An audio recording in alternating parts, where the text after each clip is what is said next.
Well, that's 3 confirmed shafts today, and then I've got 3 collapsed ones, so we're doing pretty good. I think they're all part of the same system in this mountain. I've got a couple others to go look at. The road's washed out going across the creek, so I don't know if I'm gonna be able to get over there today. It's starting to get dark, so I might have to just leave that for another day.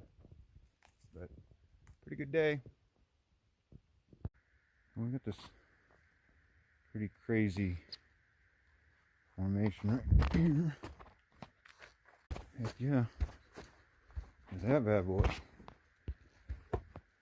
Yeah.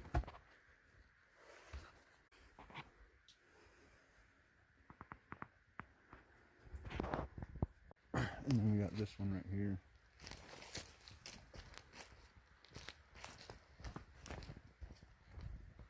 Oh yeah.